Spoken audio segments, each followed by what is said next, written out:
Lu pernah mikir nggak sih, kenapa ya setiap kali kita buka kulkas, isinya selalu makanan yang sama? Maksud gue, lo tahu, kayak ada tangan tak terlihat yang selalu ngatur pilihan kita cuma di situ-situ aja. Gue bukan lagi ngomongin kulkas loh, tapi kulit internet dagang Indonesia. Karena sebentar lagi, sebuah fakta mengejutkan dari India bakal ngerubah total cara lo belanja online.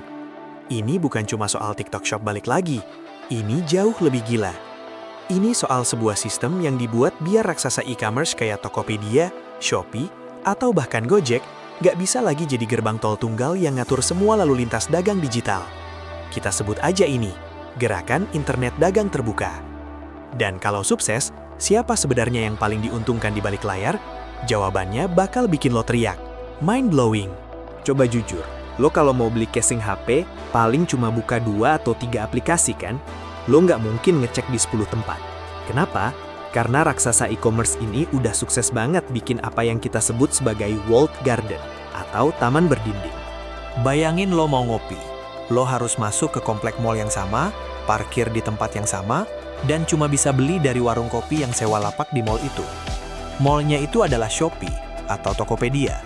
Mereka yang nentuin lo lihat produk siapa, bayar pakai apa, bahkan kurir siapa yang nganter. Semua data lo, semua transaksi, itu milik si pemilik mall. Data tahun 2023 nunjukin hanya 2 atau 3 platform besar di Indonesia yang menguasai lebih dari 80% transaksi e-commerce. Itu angka dominasi yang gila.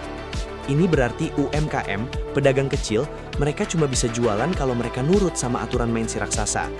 Kalau si raksasa ganti algoritma, harga lapak naik, atau tiba-tiba barang lo dibikin nggak muncul, ya pedagang cuma bisa gigit jari. Ini masalahnya. E-commerce yang seharusnya bikin semua orang bebas berdagang, malah jadi penjara mewah yang ngunci pedagang di dalam ekosistem mereka sendiri.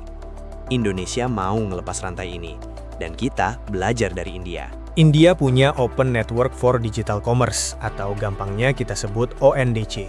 Ini bukan aplikasi baru, ini adalah protokol terbuka. Coba gue analogiin pakai konsep warung kopi yang tadi. Bayangin Indonesia ini adalah kompleks perumahan yang isinya banyak warung kopi. Ada warung kopi A, B, C, sampai Z. Saat ini, kalau lo mau beli kopi dari warung A, lo harus pakai aplikasi warung A. Kalau lo mau beli gorengan dari warung C, lo harus buka aplikasi warung C. Ribet. Nah, ONDC itu ibaratnya gini. Pemerintah standarisasi semua bahasa di antara warung-warung kopi itu. Mereka bikin satu bahasa yang dimengerti semua orang. Jadi lo, sebagai pembeli, cukup buka satu aplikasi. Misalnya aplikasi pembeli pintar milik developer kecil.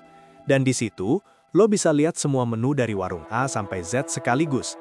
Lo nggak perlu peduli mereka pakai sistem internal apa. Mind-blowingnya, pembeli lo di warung A bisa milih pengiriman pakai kurir yang biasanya dipakai warung C, dan bayar pakai dompet digital yang khusus dibuat untuk warung Z. Semua komponen dagang jadi terpisah dan terbuka. Apa buktinya sukses?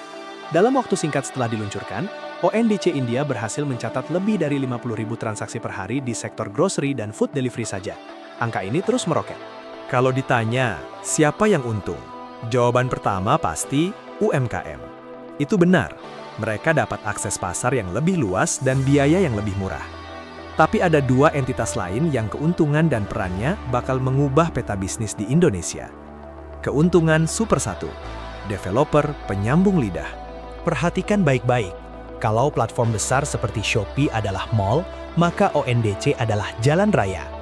Jalan raya ini perlu kendaraan.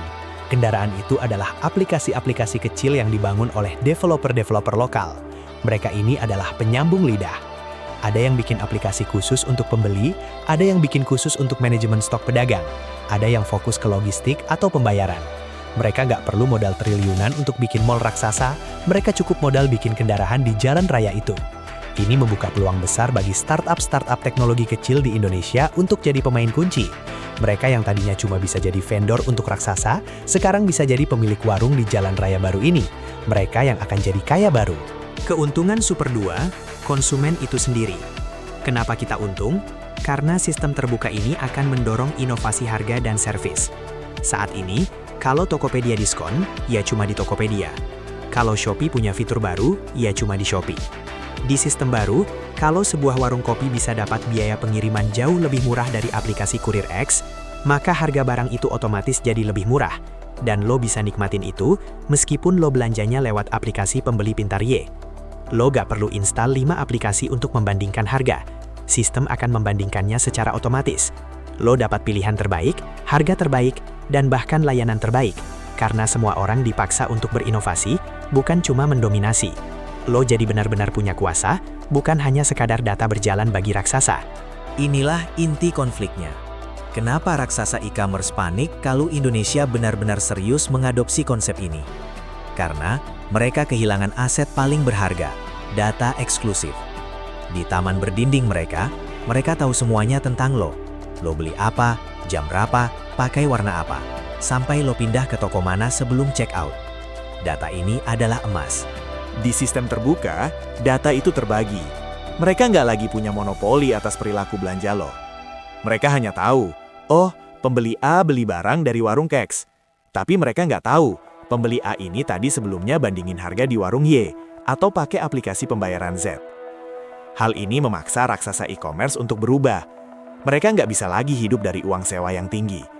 Mereka harus jadi bagian dari sistem terbuka ini, atau mereka akan ditinggalkan. Mereka harus bersaing secara adil dalam layanan, bukan dalam dominasi data. Bagi Indonesia, ini bukan cuma soal ekonomi. Ini soal kedaulatan digital. Kita nggak mau masa depan digital kita diatur oleh algoritma segelintir perusahaan asing atau konglomerat besar. Kita mau ekonomi digital yang merata, di mana pemilik warung kopi di ujung gang pun punya kesempatan yang sama dengan pemilik mall digital di pusat kota. Ini adalah lompatan besar dari platform ekonomi menuju protokol ekonomi. Ini adalah masa depan di mana lo yang megang kendali, bukan algoritma. Nah, setelah lo tahu fakta-fakta mind-blowing ini, coba bayangin. Kalau sistem ini benar-benar jalan, aplikasi raksasa mana yang menurut lo bakal paling kelabakan? Apakah mereka akan melawan atau malah ikut-ikutan jadi developer penyambung lidah? Tulis opini lo di kolom komentar di bawah. Gue penasaran banget, karena masa depan belanja lo ada di tangan kita semua. Jangan lupa klik like dan subscribe Fakta First, biar lo nggak ketinggalan fakta-fakta gila lainnya yang dijamin bakal ngerubah cara lo ngeliat dunia. Sampai jumpa di fakta berikutnya.